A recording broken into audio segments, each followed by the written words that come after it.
வணக்கம் மக்களே, welcome to another video with Yamini swing trader. Last week Suzlon எப்படி trade பண்ணுறதுன்ட்டு ஒரு வீடியோ ஷேர் பண்ணியிருந்தேன். ஒருவேளை நீங்கள் அந்த வீடியோ பார்க்கலன்னா லிங்கை கிளிக் பண்ணி கண்டிப்பாக பார்த்துடுங்க. இந்த வீடியோவில் Suzlon-ஐ எப்படி எக்ஸிட் பண்ணுறது அப்படிங்கிற முக்கியமான ஒரு ஸ்ட்ராட்டஜிஸை நான் ஷேர் பண்ண போகிறேன்.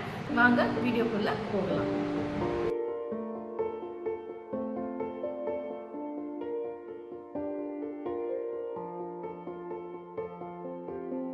முதல்ல Suzlon-ஓட டார்கெட் எங்கே இருக்குன்னு பார்த்துடலாமா?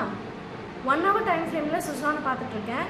ஸோ இது வந்து ஒரு அசெண்டிங் ட்ரையாங்கிள் பேட்டர்ன் பேசிஸில் தான் வந்து ஒரு பிரேக் அவுட் பற்றி நான் பேசியிருந்தேன். இந்த லெவலில் பிரேக் அவுட் ஆகும்னு சொல்லணும், அதே லெவலில் தான் பிரேக் அவுட் ஆகியிருக்கு.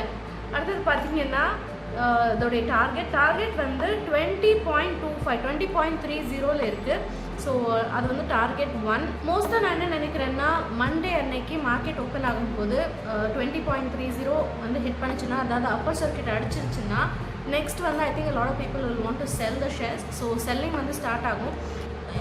If you don't want to exit, நான் வந்து ஒரு ஸ்மால் குவான்டிட்டி தான் வச்சுருக்கேன், எனக்கு வந்து இமீடியட்டாக எக்ஸிட் பண்ண வேண்டாம் அப்படின்னு நீங்கள் நினச்சிங்கன்னா, உங்களுக்கு வேணால் ஒரு எக்ஸிட் ஸ்ட்ராட்டஜி வந்து நான் வந்து ஷேர் பண்ணுறேன் இந்த வீடியோவில். அதுக்கு வந்து இந்த வீடியோட எண்டு வரைக்கும் நீங்கள் பார்த்தாகணும். மூவிங் ஆவரேஜஸை பேஸ் பண்ணி பார்த்தீங்கன்னா 5-day மூவிங் ஆவரேஜ் நல்லா இட்ஸ் பாயிண்டிங் அப். இது வந்து நல்லா மேலே போகுது அப்படின்னு இண்டிகேட் பண்ணுது. இந்த மூவிங் ஆவரேஜ்க்கும் இந்த மூவிங் ஆவரேஜ்க்கும் இருக்கிற டிஸ்டன்ஸ் நீங்கள் பார்க்கலாம், நிறையவே இருக்குது. ஸோ இது as long as வந்து இது தனித்தனியாக போகுதுன்னா, இந்த மூவிங் ஆவரேஜஸ்குள்ளே இருக்கிற டிஸ்டன்ஸ் வந்து நல்லா மெயின்டைன் ஆகுதுன்னா, இது இன்னும் ஹையர் அண்ட் ஹையர் தான் போக போகுதுன்னு அர்த்தம். ஸோ கண்டிப்பாக இது வந்து புல்லிஷாக இருக்குது அப்படின்ட்டு நமக்கு நல்லா இண்டிகேட் பண்ணுது மூவிங் ஆவரேஜஸ். ரெண்டாவது வந்து பார்த்தீங்கன்னா ஆர்எஸ்ஐயில் பார்த்தீங்கன்னா ஒரு நல்ல பிரேக் அவுட் ஆகியிருக்கு. ஸோ ஆர்எஸ்ஐயும் பார்த்தீங்கன்னா எந்த லெவலில் 74 தான் இருக்குது. யூஸ்வலி ஆர்எஸ்ஐ வந்து 80 வரைக்கும் போயிட்டு ரிவர்ஸ் ஆகும். ஸோ 80 மேலே கூட போகும். இன் சிச்சுவேஷன்ஸ் வேர் ரொம்ப புல்லிஷ்னஸ் இருக்குது மார்க்கெட்டில் அப்படிங்கும்போது 90க்கு போகும் RSI.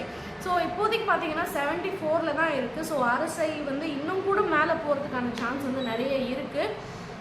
So I think Suzlon இன்னும் கூட நிறைய மேலே போகிறதுக்கான சான்ஸ் இருக்குது. ஓகே, இப்போது Suzlon-ஐ டெக்னிக்கலாக அனலைஸ் பண்ணிட்டோம். நெக்ஸ்ட்டு வந்து ஃபண்டமெண்டலி சில விஷயங்கள் நான் உங்களோட ஷேர் பண்ணுறேன் Suzlon-ஐ பற்றி. 5 years முன்னாடி கிட்டத்தட்ட 3200 crores மேலே வந்து Suzlon-க்கு கடன் இருந்தது அண்ட் நிறைய லாஸ் பண்ணிக்கிட்டே வந்தது கம்பெனி. அண்ட் அதனால தான் ஷேர் வேல்யூ வந்து 425க்கு போயிட்டு Suzlon வந்து ஆல்மோஸ்ட் 3 rupeesக்கு போயிடுச்சு. ஸோ அவங்க பண்ண ஒரு மிகப்பெரிய ஒரு அச்சீவ்மெண்ட் இந்த பாஸ்ட் ஒரு 5 years என்னன்னு பார்த்தீங்கன்னா, நம்பர் 1 ரிடக்ஷன் ஆஃப் டெட். அவங்க கடனை வந்து ஒரு 3200 crores வந்து 900 crores வரைக்கும் கம்மி பண்ணியிருக்காங்க, which is a great effort. So அது வந்து ஃபர்ஸ்ட் ரீசன். இப்போது நிறைய பேர் வந்து Suzlon வந்து கிரேசியாக பை பண்ணுறாங்கன்னா அதுக்கான மெயின் ரீசன் இதுதான். இந்த இயர் மார்ச் குவார்ட்டர் பார்த்தீங்கன்னா 320 crores ப்ராஃபிட் ஜென்ரேட் பண்ணியிருக்காங்க. And this is after tax. இந்த ப்ராஃபிட் வந்து ரைஸ் ஆகிட்டே போகுது. 2019 லாஸ் பண்ணிட்டு இருந்த கம்பெனி இப்போ வந்து ப்ராஃபிட் பண்ண ஆரம்பிச்சிட்டாங்க. ஆல்மோஸ்ட் 2 years-ஆக வந்து அவங்க ப்ராஃபிட் ஜென்ரேட் பண்ணிகிட்டே இருக்காங்க. இந்த ப்ராஃபிட் வந்து இன்க்ரீஸ் ஆகிறதுக்கான சான்ஸ் வந்து நிறைய இருக்குது அப்படிங்கிறாங்க. ஃபார் எக்ஸாம்பிள் பார்த்தீங்கன்னா, விண்ட் எனர்ஜி ப்ரொடக்ஷனில் Suzlon-க்கு வந்து 50% மார்க்கெட் ஷேர் இருக்குது. கவர்மெண்ட் வந்து 2030க்குள்ளே எனர்ஜி ப்ரொடக்ஷனை வந்து 500 gigawatts-ஆக இன்க்ரீஸ் பண்ணணும் அப்படின்ட்டு பிளான் பண்ணியிருக்காங்க.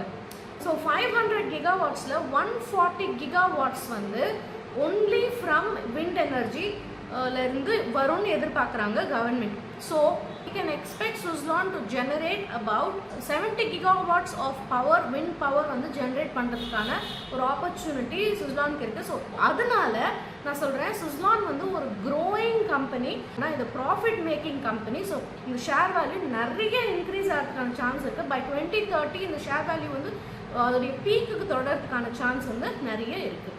ஓகே, நான் வந்து இந்த வீடியோவில் Suzlon-உடைய உங்கள் எக்ஸிட் ஸ்ட்ராட்டஜி எப்படி இருக்கணும் அப்படின்ட்டு நான் ஒரு ஐடியா கொடுக்கலான்னு சொல்லியிருந்தேன். நெக்ஸ்ட்டு அதுக்கு தான் போகிறோம். பட் அதுக்கு போகிறதுக்கு முன்னாடி நான் ஒரு விஷயம் சொல்லிடுறேன். என்னோடய டெலிகிராம் சேனலுக்கு நீங்கள் சப்ஸ்கிரைப் பண்ணிங்கன்னா, நான் எடுக்கிற ஸ்விங் ட்ரேட்ஸ் ப்ளஸ் என்னோட அனாலிசிஸை வந்து நான் என்னோடய டெலிகிராம் சேனலில் ஷேர் பண்ணிகிட்டே வரேன். நீங்கள் வந்து அப்டேட்டடாக இருக்கணும்னா என்னோடய டெலிகிராமுக்கு சப்ஸ்கிரைப் பண்ணுங்கள். அது உங்களுக்கு ரொம்ப ரொம்ப ஹெல்ப்ஃபுல்லாக இருக்கும்.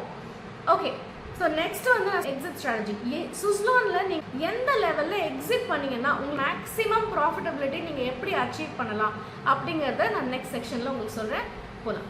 ஸோ இது வந்து ஒரு moving average strategy, moving over cross over ஸ்ட்ராட்டஜின்னு சொல்லலாம். ஸோ இதுக்கு வந்து நீங்கள் யூஸ் பண்ண வேண்டியது 2 மூவிங் ஆவரேஜஸ் தான். நான் இங்கே 3 மூவிங் ஆவரேஜ் ஆட் பண்ணியிருக்கேன், பட் நீங்கள் 2 யூஸ் பண்ணால் போதும். So 5 day moving average and 20 day moving ஆவரேஜை ஆட் பண்ணிக்கோங்க.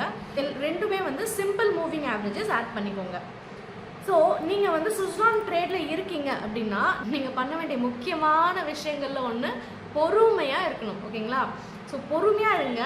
ஓகே, சுஸ்லானோட ப்ரைஸ் வந்து ரைஸ் ஆகிட்டே போகும். இது வந்து ஒரு நெக்ஸ்ட் ஒரு 1 வீக்கில் நீங்கள் எக்ஸிட் பண்ணுற மாதிரி இருக்கும். ஸோ கேண்டில் ஸ்டிக்ஸை நல்லா கவனிச்சிட்டே வாங்க. எப்போ வந்து உங்களுக்கு ஒரு பேரிஷ் கேண்டில் ஃபார்ம் ஆகுதோ அதுவே உங்களுக்கு ஃபர்ஸ்ட் சைன். அங்கேயே வந்து நீங்கள் பாதி ஷேர்ஸை வந்து எக்ஸிட் பண்ணிவிடுங்க.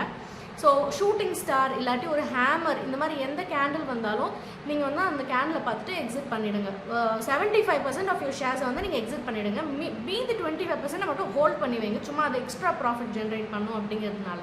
இங்கே பார்த்தீங்கன்னா வந்து 5 day moving average 20 day moving average கீழே வருது பார்த்தீங்களா, இதுதான் உங்களோட ப்ராப்பர் எக்ஸிட். ஸோ இந்த மாதிரி உங்களுக்கு கிராஸ் ஓவர் ஆகிடுச்சு, 5 day moving average 20 day moving average கீழே வந்துருச்சுன்னா அதுதான் உங்களோட ப்ராப்பர் எக்ஸிட். இது ஏன் நம்ம பண்ணுறோன்னா, உங்களுக்கு ஒரு negative candle bearish candle stick pattern வந்ததுக்கு அப்புறமாவும் நிறைய மேலே போகிறதுக்கான சான்ஸ் இருக்குது.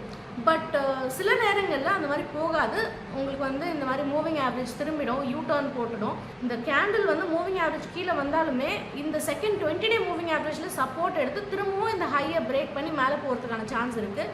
அது எப்போ நமக்கு கன்ஃபார்மாக வந்து கீழே மேலே போகாதுன்னு தெரியும்னா, இந்த மூவிங் ஆவரேஜ் 20 டே மூவிங் ஆவரேஜை கிராஸ் ஓவர் பண்ணிச்சுன்னா தான் வந்து நமக்கு கன்ஃபார்மாக தெரியும் அது கண்டிப்பாக மேலே போகாது. கீழே கொஞ்ச நாள்னா ஃபியூ மந்த்ஸ், ஒரு 3 மந்த்ஸ் அதே லெவலில் இருக்கும். ஏதாவது ஒரு ஸ்டாக் அனலைஸ் பண்ணணும்னா அந்த ஸ்டாக்கோட பேரை வந்து கமெண்ட்ஸில் நீங்கள் ஷேர் பண்ணுங்கள், நான் அனலைஸ் பண்ணி வீடியோ ஷேர் பண்ணுறேன். அண்ட் நான் கேட்டுக்கிறதுலாம் ஒன்று தான், கமெண்ட் பண்ணுங்கள். உங்களுக்கு இந்த வீடியோ பிடிச்சதுன்னா லைக் பண்ணுங்கள், உங்கள் ஃப்ரெண்ட்ஸோட ஷேர் பண்ணுங்கள், அண்ட் மறக்காமல் சப்ஸ்கிரைப் பண்ணுங்கள்.